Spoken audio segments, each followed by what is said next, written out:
Alhamdulillahi Rabbil Alamin. Wabihi nasta'in ala umuri dunya waddin. Wa ala alihi wa sahbihi rasulillahi ajma'in. Amma ba'du. Ashhadu an la ilaha illallah wahdahu la syarika lah. Wa ashhadu anna Muhammadan abduhu wa rasuluh. Allahumma fasalli wa sallim ala sayyidina Muhammad wa ala ali sayyidina Muhammad. Faya ibadallah, ittaqullaha haqqa tuqatih wa la tamutunna illa wa antum muslimun. وقال سبحانه وتعالى في كتابه الكريم: أعوذ بالله من الشيطان الرجيم. بسم الله الرحمن الرحيم. سبحان الذي أسرى بعبده ليلا من المسجد الحرام إلى المسجد الأقصى الذي باركنا حوله لنريه من آياتنا إنه هو السميع البصير. صدق الله العظيم. Alhamdulillah, segala puji kita ucapkan kepada Allah Subhanahu wa Ta'ala, yang mana Allah Subhanahu wa Ta'ala telah memberikan kita banyak nikmat, baik itu nikmat iman maupun nikmat Islam, sehingga masih diberikan kepada kita kekuatan oleh Allah Subhanahu wa Ta'ala untuk melaksanakan salat Jumat secara berjamaah di masjid yang berbahagia ini. Salawat beriringkan salam tidak lupa pula kita hadiahkan ke atas junjungan alam, yakni Nabi besar Muhammad sallallahu alaihi wasallam, yang mana Nabi Muhammad sallallahu alaihi wasallam adalah satu-satunya makhluk Allah yang paling mulia, yang mana Nabi Muhammad sallallahu alaihi wasallam adalah satu-satunya makhluk Allah yang berhak kita cintai melebihi daripada cintanya kita kepada keluarga kita, anak istri kita. Nabi Muhammad adalah yang utama. Nabi Muhammad sallallahu alaihi wasallam adalah nabi yang memikirkan kita, baik ketika beliau masih ada di dunia maupun di dalam alam barzahnya, maupun nanti ketika kelak di yaumil mahsyar. Nabi Muhammad masih memohonkan syafaat kepada kita, kepada Allah, mohon kepada Allah supaya kita mendapatkan syafaat yang disebut dengan syafaatul uzma, yaitu syafaat yang agung. Maka sudah selayaknya kita sebagai masyarakat yang sangat-sangat sibuk, jangan lepas daripada 10 kali berselawat sehari semalam di luar waktu salat. Sudah sepatutnya kita sebagai seorang santri atau pelajar Al-Quran, tahfiz Quran, anak pesantren, jangan kurang bersalawat kepada Nabi Muhammad 300 kali bersalawat. Namun kalau sudah menjadi seperti para ulama, tidak tertandingi lagi salawat mereka. Ada yang minimal 1000 kali, ada yang minimal 4000 kali. Dan inilah bukti cinta kita, bukti balas kepada Nabi Muhammad sallallahu alaihi wasallam. Sebelum khatib menyampaikan apa judul khutbah pada kesempatan kali ini, izinkan khatib menyampaikan sebuah wasiat, yaitu marilah sama-sama kita meningkatkan ketakwaan kita kepada Allah Subhanahu wa Ta'ala, bersungguh-sungguh menjalankan perintah Allah dan bersungguh-sungguh untuk menjauhi larangan-larangan Allah Subhanahu wa Ta'ala. Adapun judul daripada khutbah pada kesempatan kali ini adalah Isra Mi'rajnya Nabi Muhammad sallallahu alaihi wasallam. Hadirin jamaah Jumat rahimakumullah, baru saja beberapa hari yang lalu kita memperingati yang namanya hari Isra Mi'rajnya Rasulullah. Yang mana hari ini, hari Isra Mi'raj tersebut adalah setiap tahun adanya pada bulan Rajab, tepatnya pada tanggal 27 Rajab, yang mana peristiwa ini jangan sampai hilang daripada ingatan kita, saudaraku semua. Jangan sampai anak cucu kita tidak tahu Isra Mi'raj, cuman tahu tanggal merahnya saja. Maka kali ini kita berulang kaji, sama-sama kita mengulang pelajaran-pelajaran yang telah lalu. Mungkin orang tuaku di sini sudah banyak mengetahui kisah daripada Isra Mi'raj, tapi izinkanlah saya untuk menyampaikan kembali sebagai ulang kaji tentang peristiwa Isra Mi'raj ini. Hadirin jamaah salat Jumat rahimakumullah. Asal mula daripada Isra Mi'raj, yang pertama adalah Nabi Muhammad sallallahu alaihi wasallam mengalami kesedihan yang sangat luar biasa. Nabi Muhammad bersedih. Nabi Muhammad sedih karena kehilangan dua orang yang dia cintai. Yang pertama adalah Hamzah, paman Nabi Muhammad yang meninggal di saat perang Uhud. Pada saat itu Hamzah dibuka dadanya, dibelah dadanya, diambil hatinya, lalu dimakan oleh Hindun, pemimpin kafir pada saat itu.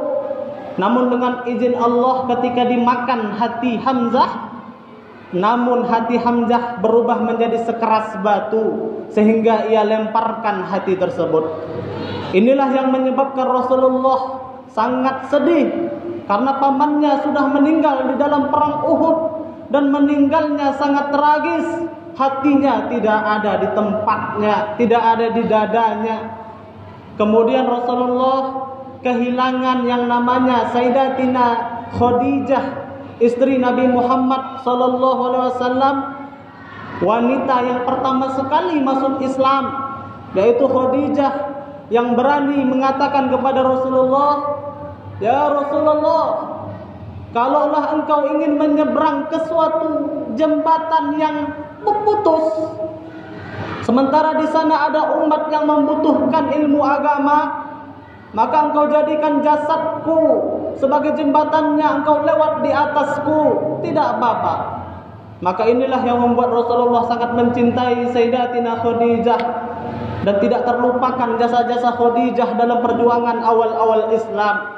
Maka Nabi Muhammad SAW bersedih.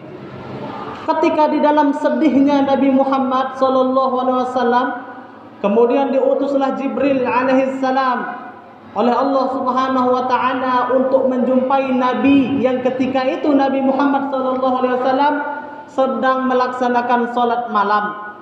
Kemudian dibukalah pintu dari atas rumah Nabi, diajaklah Nabi Muhammad SAW keluar dari rumahnya, lalu dibawalah ke telaga Zamzam, air Zamzam, dibelahlah dada Nabi di sana, dikeluarkanlah seluruh penyakit-penyakit batin daripada Nabi Muhammad SAW, dikeluarkan seluruh sifat-sifat tercela daripada Nabi Muhammad SAW, kemudian dibersihkan hatinya, kolbunya dengan air Zamzam.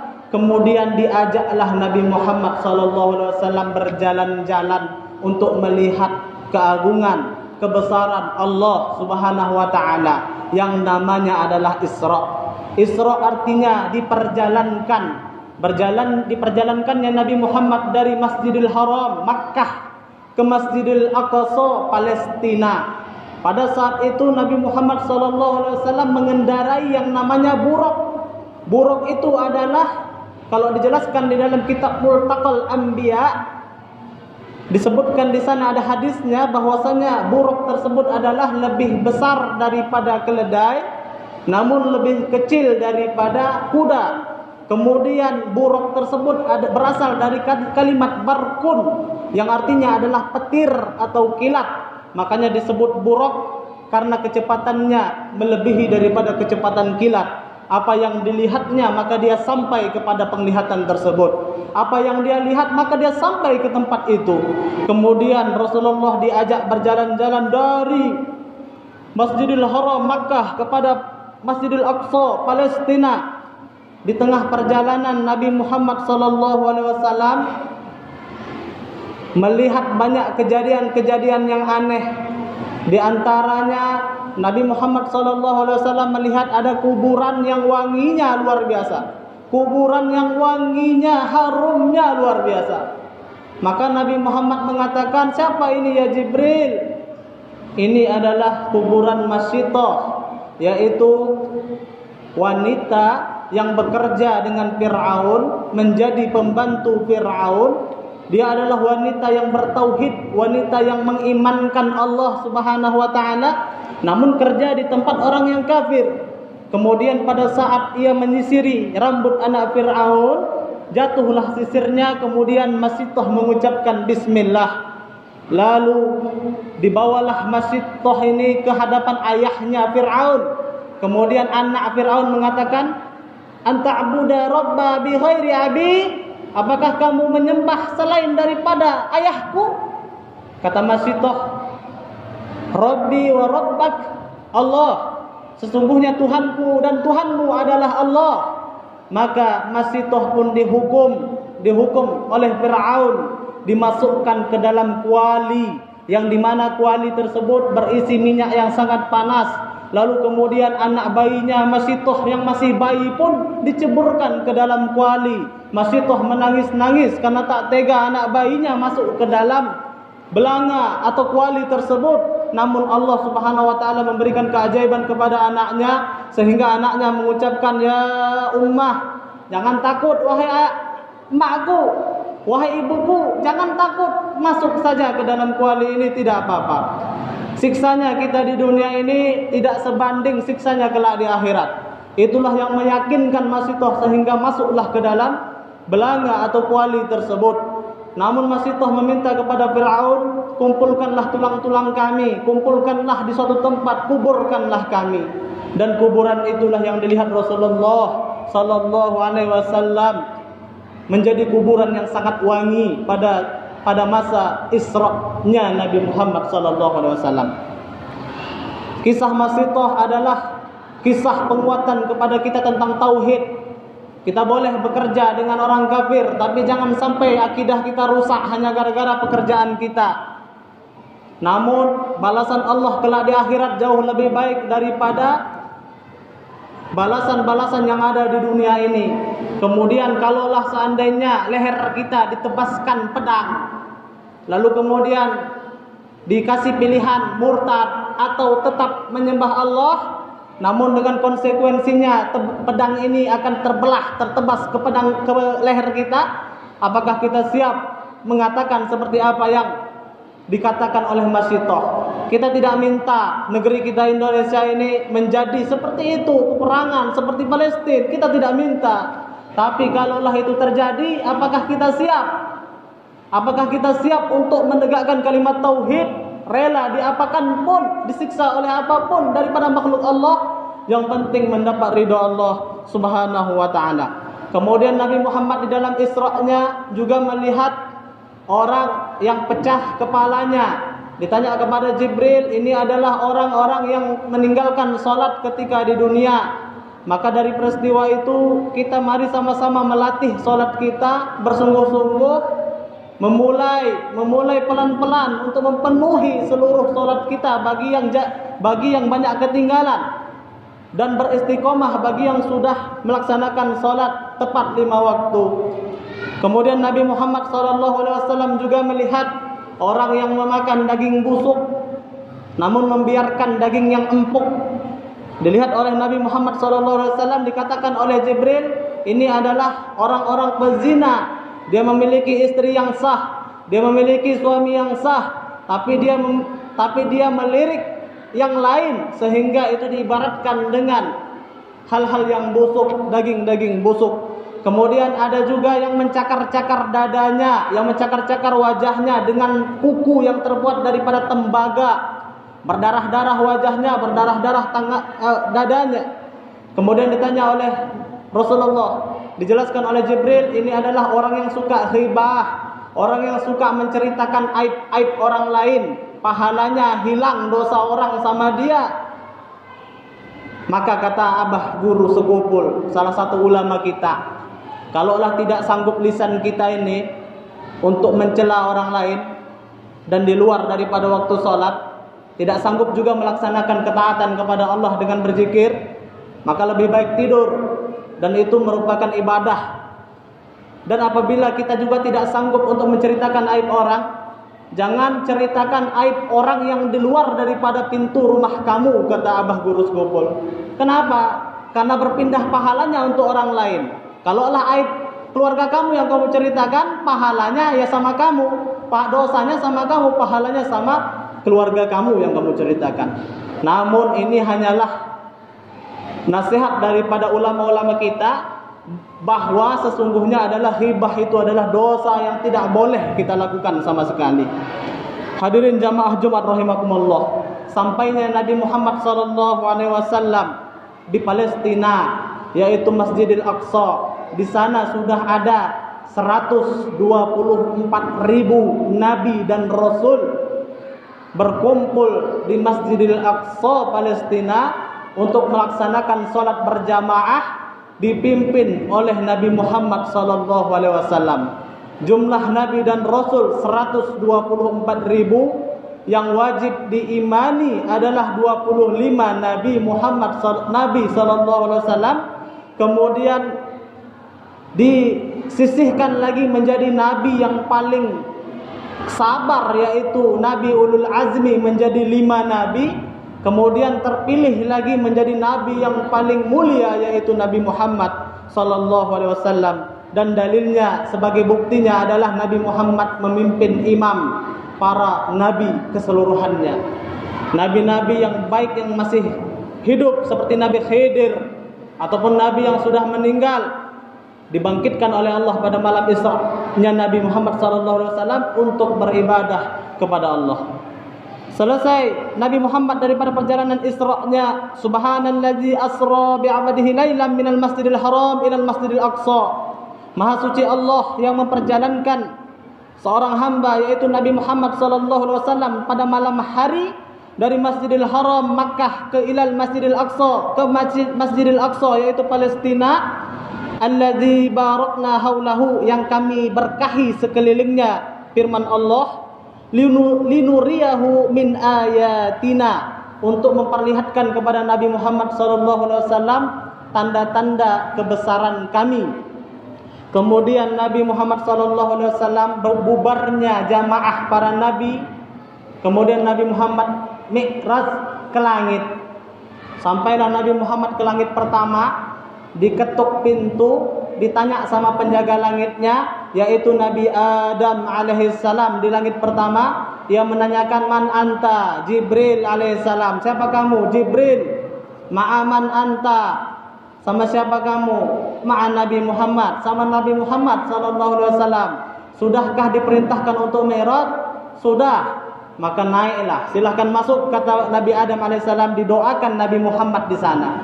Kemudian naik lagi ke langit kedua, begitu juga. Di langit kedua Nabi Muhammad menjumpai Nabi Yahya dan Nabi Isa. Kemudian di langit ketiga Nabi Muhammad menjumpai Nabi Yusuf alaihissalam. Di langit keempat Nabi Muhammad menjumpai Nabi Idris. Di langit kelima Nabi Muhammad menjumpai Nabi Harun. Di langit keenam Nabi Muhammad menjumpai Nabi Musa. Di langit ketujuh Nabi Muhammad menjumpai Nabi Ibrahim alaihissalam, yang bersender badannya ke Baitul Ma'mur. Yang mana Baitul Ma'mur ini adalah, saudaraku semua, Baitul Ma'mur adalah Makkahnya para malaikat. Jadi di atas langit sana ada Makkah, Ka'bahnya para malaikat, yang mana setiap hari 70.000 malaikat masuk ke dalamnya dan tidak keluar lagi. Begitu hari berikutnya masuk lagi 70.000 lagi, tidak keluar lagi. Setiap hari masuk 70.000 malaikat ke dalamnya dan tidak keluar-keluar. Dan ini merupakan keagungan Allah Subhanahu wa taala. Di langit juga ada kursi. Di langit juga ada arsy. Lalu Nabi Muhammad SAW melihat dari atas ke suatu tempat, melihat malaikat Malik, penjaga neraka yang tidak pernah tersenyum sejak diciptakan Allah. Malaikat Malik tidak pernah tersenyum. Nabi Muhammad menanyakan kepada malaikat Jibril, kenapa dia tidak mau tersenyum? Kata malaikat Jibril, dia sejak diciptakan oleh Allah tidak pernah tersenyum. Tugasnya adalah menjaga neraka. Kalaupun dia mau senyum, mungkin dia akan tersenyum kepada kamu, wahai Rasulullah, karena engkau adalah manusia mulia. Tapi nyatanya malaikat Malik tidak tersenyum kepada Nabi Muhammad SAW. Kemudian sampailah di Sidratul Muntaha. Itu adalah rahasia Allah dan bukan tempat bagi Allah. Allah tidak di langit, dan itu merupakan tempat Nabi Muhammad SAW. Sebagaimana Nabi Muhammad menerima wahyu pertama di Gua Hira, adalah tempat mulia yang namanya Gua Hira. Nabi Muhammad menerima wahyu perintah salat di Sidratul Muntaha, adalah tempat Nabi Muhammad untuk menerima wahyu. Sebagaimana Nabi Musa alaihissalam menerima wahyu di Bukit Tursina, bukan berarti Allah di Bukit Tursina, karena Allah Subhanahu wa taala tidak berarah. Allah Subhanahu wa taala tidak di langit. Allah Subhanahu wa taala tidak di bumi. Allah tidak di kanan kiri sebagaimana kita ada arahnya, ada warnanya, ada anggota badan yang besar dan anggota badan yang kecil. Tapi Allah Subhanahu wa taala tidak memiliki itu semua. Wajib hukumnya kita mengimani adanya Allah tanpa membayang-bayangkan bagaimana Allah itu, karena tidak mampu akal dan pikiran kita untuk membayang-bayangkan Allah, tidak mampu akal dan pikiran kita untuk mencari-cari Allah. Adapun orang-orang yang disebut dengan ahlul athar, dia meyakini ayat-ayat mutasyabihat tanpa dicari-cari maknanya lebih dalam. Cukup mengimani ayat Quran, sumastawa 'alal arsy, Allah bersemayam di arsy, tapi enggak berani menunjukkan di langit. Cukup mengetahui Allah Subhanahu wa taala, keadaan seorang hamba yang paling dekat dengan Allah adalah sujud, tapi enggak berani nunjuk Allah di tempat sujud karena enggak boleh.